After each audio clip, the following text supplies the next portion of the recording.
In today's video, I'm going to teach you how to structure your tables in Airtable. We're going to build a clean, well-structured starting point so your base is easy to navigate and scale.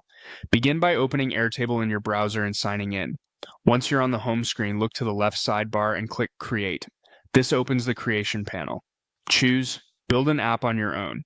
That option starts you with a blank canvas, giving you full control over how your tables are organized from the very beginning.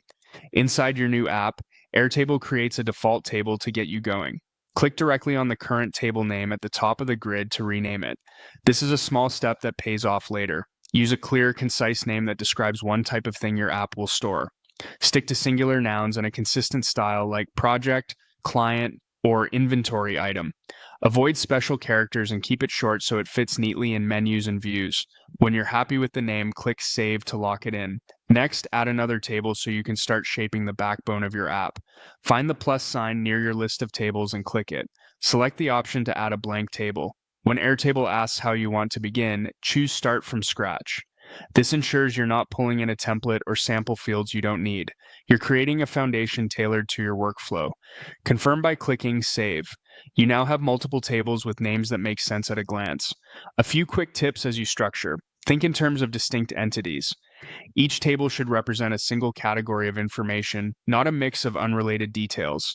Name tables in a way that helps teammates understand them instantly. Consistency is key. If you capitalize one table name, capitalize them all. If your names ever start to feel long or repetitive, simplify early. Renaming now is far easier than changing things after you've built views, automations, or interfaces. As you continue building, you can repeat the plus sign step anytime you need an additional table, and always opt to start from scratch when you want full control. Save your changes as you go to keep everything in sync. With just a few deliberate clicks, creating your app, naming your first table clearly, adding a blank table, starting from scratch, and saving, you've set the stage for a clean, scalable Airtable setup. Keep this structure-first mindset, and everything you add later will fit together smoothly.